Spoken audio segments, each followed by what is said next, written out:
Hello, everyone, and welcome to today's webinar hosted by the American Academy of Pediatrics with support from the Centers for Disease Control and Prevention. We're so glad you've joined us today. I'd like to cover just a few pieces of housekeeping before we begin. As a participant, you should be on mute by default, but please take a moment now to double check that your mic is in fact muted as a courtesy to everyone else. We will have time at the end of our webinar for a question and answer session. To ask a question, please use the chat feature located on the bottom left-hand corner of your screen. You can send in your questions at any time. Lastly, this webinar is being recorded. After the webinar, a link to the recording will be made available to anyone who registered. And now I'd like to introduce our host, Dr. Jennifer Hsu. Dr. Hsu is a practicing pediatrician, author, and mom in Atlanta. She's the co-author of 2 parenting books published by the AAP, Heading Home with Your Newborn and Food Sites.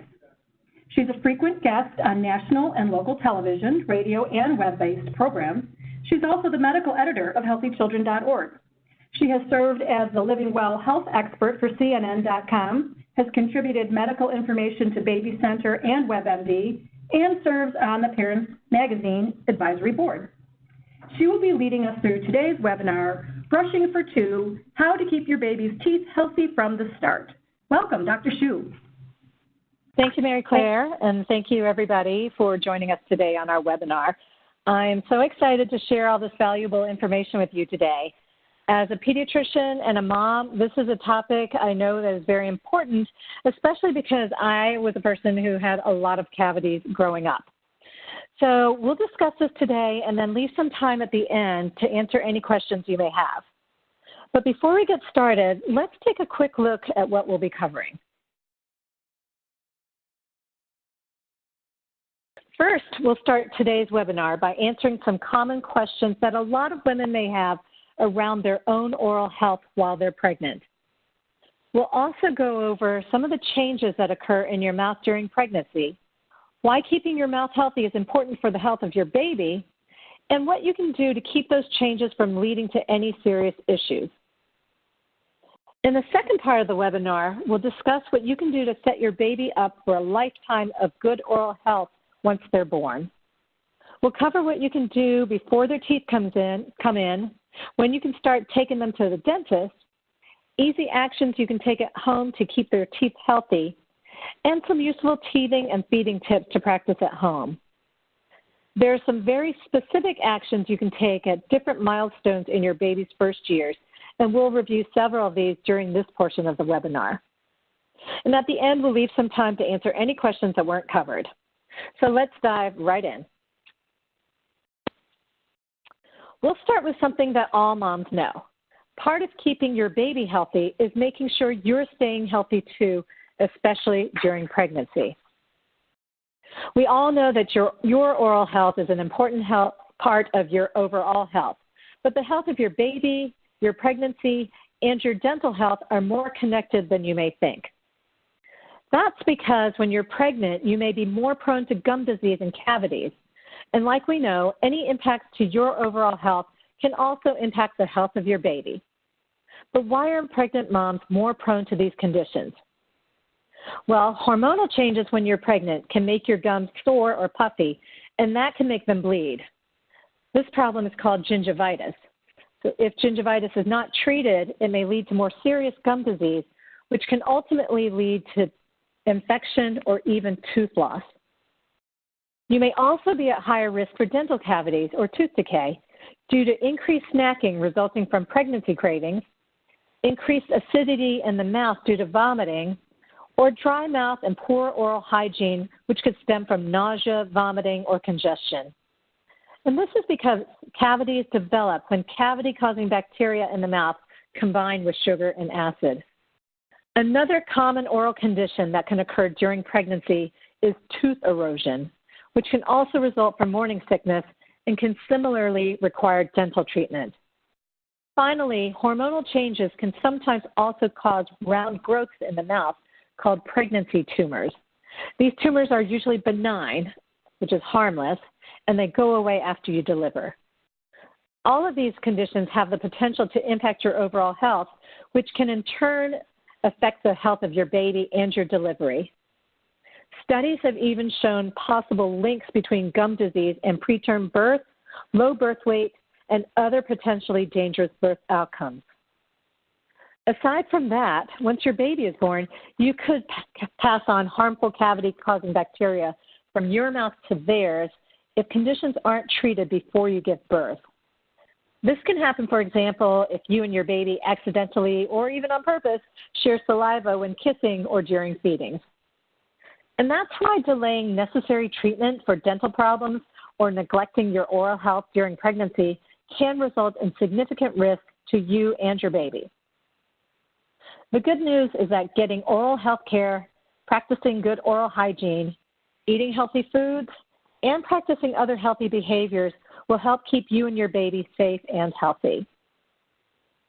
So now let's go ahead and walk through some easy actions you can take to make sure you're taking care of your own oral health and protecting your baby's overall health. The first easy action, which I'm sure you've heard a lot, is to brush your teeth twice a day and floss once a day. Pregnancy is a really busy time, but that's no reason to neglect your already good oral health habits, especially after knowing the impacts this can cause for you and your baby. Maintaining these good habits is the best way to prevent bacteria from growing in your mouth, which can then be passed to your baby's mouth. Secondly, you'll want to see a dentist before you deliver. If your last dental visit took place more than 6 months ago, or if you have oral health problems or any concerns at any time, schedule a dental appointment as soon as possible. If you're having trouble finding a dentist, you can ask your healthcare provider for a recommendation and a referral for an appointment. If your family is covered by Medicaid, you can even receive this care as part of your existing coverage in most states through a specific benefit that covers dental care during pregnancy. If your dentist recommends any oral health treatment, make sure to schedule that before delivery. And while you're there, be sure to tell the dental office that you are pregnant and your due date. They should also be aware of any medications you're taking, any specific medical conditions you may have, any form of tobacco or drug use, or if your pregnancy is high risk. This information will help the dental team provide the best care for you. As we discussed earlier, morning sickness and vomiting during your pregnancy can cause tooth erosion, which may make you more prone to tooth decay and cavities or dental caries. While your first instinct after vomiting may be to immediately brush your teeth, it's actually recommended that you wait about 45 minutes before doing so, since brushing can further expose your teeth to stomach acids. Instead, try rinsing your mouth out with a diluted solution of 1 cup of water and 1 teaspoon of baking soda to neutralize the acid. And then after about 45 minutes, you'll be safe to brush your teeth without spreading the stomach acids around your mouth. So remember, acids plus sugar plus bacteria equals cavities. So that's what we're trying to avoid. Another step you can take to help protect the health of yourself and your baby is to maintain a balanced and nutritious diet. Not only is healthy eating critical to your baby's growth and development, a balanced diet without too much added sugar is also essential to keep your mouth healthy and free of cavity-causing bacteria. You can ensure you're getting all the nutrients you need without all the sugar by eating from a variety of food groups, including fruits and vegetables, breads and grains, protein sources, and dairy products. Now that you know which actions you can take to help keep your mouth healthy during pregnancy, you may still have some questions about the kinds of procedures and medications that are safe while you're pregnant.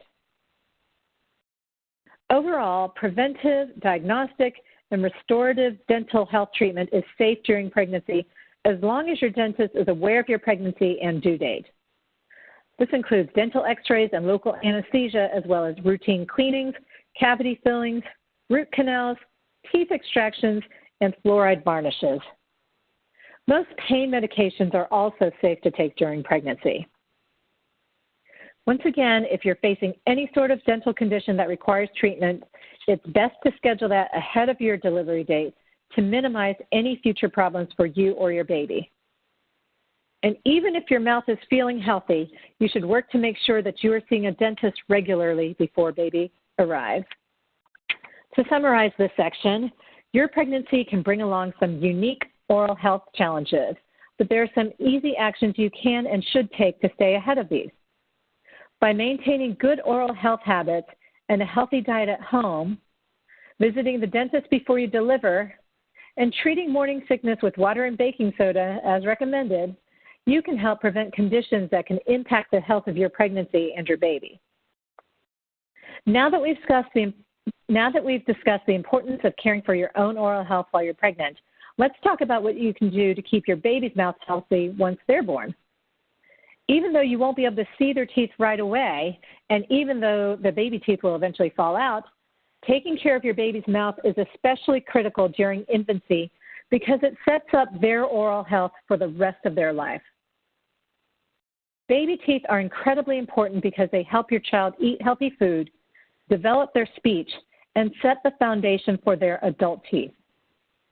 In fact, since the bacteria that causes cavities in baby teeth can stay in their mouth after those teeth fall out, children who have cavities in their baby teeth are at much greater risk of having cavities in their adult teeth as well. So now for some quick trivia. We'd like to see if anyone can guess the percentage of children who will have tooth decay by the time they reach kindergarten. And you can go ahead and use the chat function here, and we'll take a look at those. So in my family, it was 100%. Might have been, and that was both of my kids had cavities before they reached kindergarten, despite me brushing and flossing their teeth. So there's definitely some genetic components and even more that we could be doing for a lot of our kids. So I've been seeing anywhere from 10 to 100% here. And the correct answer is 40%. So those of you who guessed 40% are actually correct. So thank you for chiming in there. More than 40% of children will have tooth decay by the time they reach kindergarten, and that's a lot. So knowing that, let's take a look at what we can do to help prevent cavity-causing bacteria in our young children. So even though you won't be able to see your baby's teeth right away, we know they're hiding right beneath the gums. So it's important to wipe their gums twice a day with a soft, clean cloth to make sure you're keeping the mouth clear of any bacteria and sugars that can cause cavities. Generally, we recommend that you wipe after feeding times and right before putting baby to bed. And you'll want to do this starting even before any teeth come in.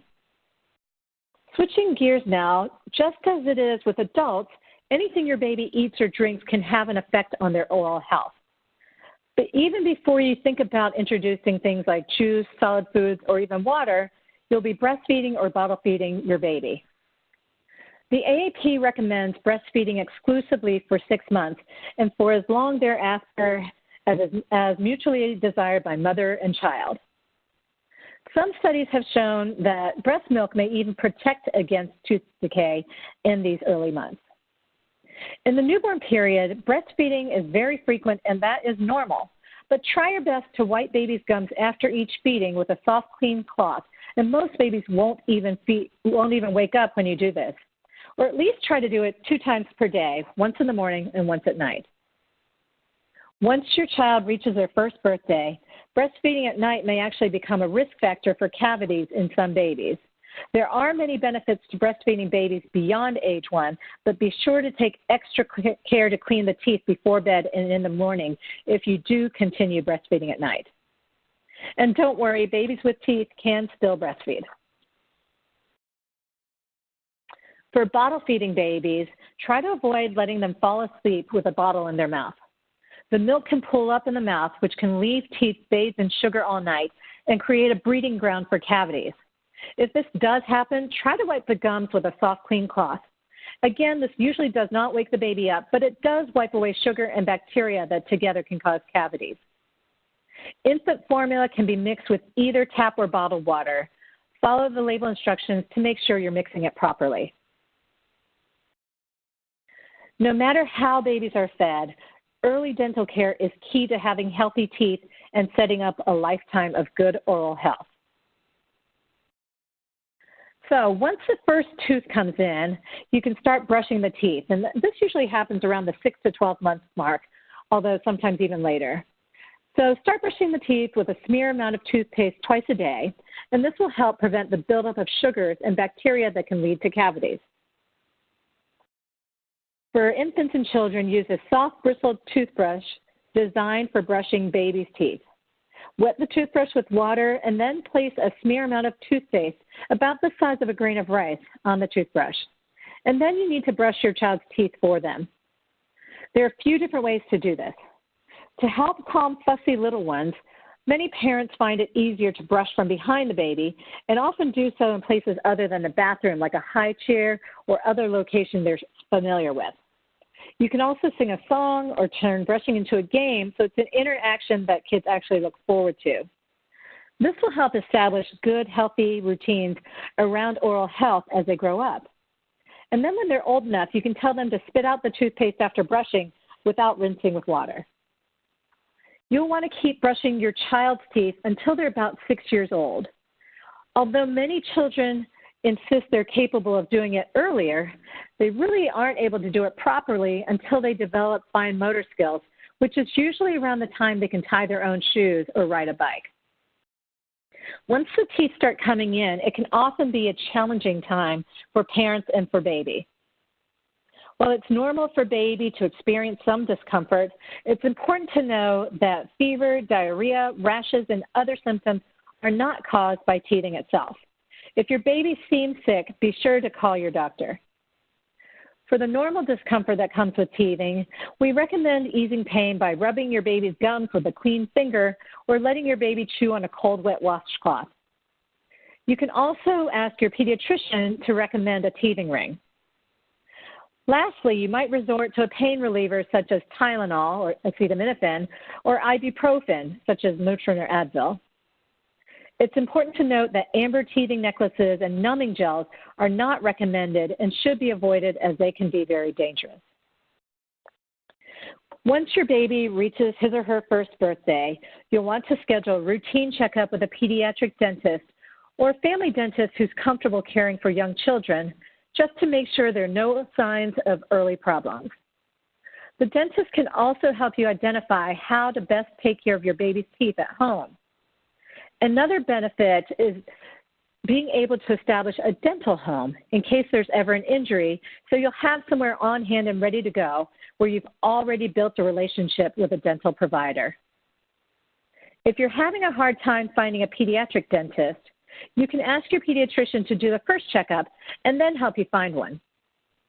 Once your child's teeth begin to touch, you can then start taking him or her to the dentist every 6 months and also begin flossing. And once you start to see the tiny teeth develop and coming in, you can ask your child's pediatrician to begin applying fluoride varnish treatments. Fluoride varnish is a dental treatment that can help prevent tooth decay, slow it down, or stop it from getting worse. Fluoride varnish is made with fluoride, which is simply a mineral that can strengthen tooth enamel, which is the outer coating of the teeth. It's very easy to apply and can be done right in your pediatrician's office. This treatment should count as a preventive therapy that's covered by your insurance or Medicaid when done by your pediatrician, so there shouldn't be any out-of-pocket expense to you. Fluoride varnish should be applied after the first tooth comes in, and treatment should continue through your child's 6th birthday. At that point, ask your doctor or dentist about getting dental sealants to keep those tiny teeth protected throughout childhood and even beyond. Like we discussed before, while you and your baby will share almost everything, it's important to try to avoid sharing saliva as much as possible. This is because you can easily transfer harmful bacteria from your mouth to your little ones and potentially cause tooth decay, which is a bacterial infection that can spread from one person to another during the window of infectivity, which is during infancy and especially during the time of tooth eruption. And that's when the teeth are the most vulnerable. To help prevent this, you can be careful during feeding times to avoid sharing food and utensils or testing your baby's food with your own mouth. Also, be sure to clean their pacifier with water instead of with your mouth. Once your baby starts to become more mobile, you can begin taking easy steps to help prevent injuries that can hurt their teeth and mouth. For younger children, mouth injuries most often occur when a child trips or is pushed with an object in their mouth. So one of the best actions you can take is to teach children not to put anything except food or drinks in their mouth and to have them sit while eating and drinking, especially when they're using a straw or eating food on a stick like popsicles or lollipops. You can also make sure they don't run around with or hold objects in their mouth. Similarly, you can also take child-proofing precautions that soften those inevitable falls, like adding bumpers to table corners, installing baby gates to block stairways, and removing slippery throw rugs. It's also important to make sure to always use appropriate car seats and booster seats in the car to prevent injuries both to the mouth and other parts of the body. As children get more and more older and more active, you can encourage them to wear protective gear, like a helmet and a mouth guard, during recreational and sports activities. Note that your dentist can make a mouth guard that's custom fit to your child's mouth. If, however, a mouth injury does occur, here are some guidelines for what you can do. If a baby tooth is knocked out, check the baby for injuries and call the dentist or your pediatrician for directions. There is no need to try to reinsert it. But if it is a permanent tooth that's knocked out, remain calm and try to find the tooth. If it's possible, hold the tooth by the crown, not the root, and try to reinsert it into the socket, and then promptly seek dental care. If you're not able to reinsert the tooth, place it in a cup of milk and promptly seek dental help. For a chipped tooth, see your dentist when you're able. That tooth may need to be smoothed or bonded. Regardless of the type of mouth injury, the bottom line is that you need to call your doctor and dentist when your child has an oral injury and seek care as soon as possible. In general, it's also recommended that you avoid any juices before age 1. Once your baby is beyond that age, you can continue to keep a careful eye on your baby's sugar intake by limiting juice to no more than 4 ounces a day. You can also begin to introduce water to your baby's diet around 6 months. It's recommended that you use fluoridated water, but if that's not available, you can always talk to your pediatrician about fluoride supplements. As we discussed before, fluoride is a mineral that can strengthen the enamel on the teeth or the outer layer and protect them from bacteria and cavities. As your child begins to move to solid foods, opt for foods that do not have a lot of sugar in them. Give your child fruits and vegetables instead of candy and cookies. But be careful with dried fruits such as raisins, since they can easily stick to the grooves of the teeth and cause cavities if not thoroughly brushed off the teeth. While we often think good oral health is something that can be achieved, the truth is that taking care of your oral health is a lifelong habit. And the earlier you start, the easier you can ensure that those habits are long-lasting and will lead to a lifetime of good health for your baby. To summarize, there are many actions you can take to set your baby up for a lifetime of oral and general health. Even before their teeth appear, you can start wiping their gums twice a day after feeding to clear out any harmful bacteria.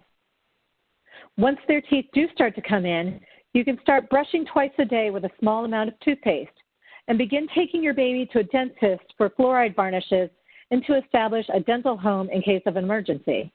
You'll want to check this off the list by their first birthday.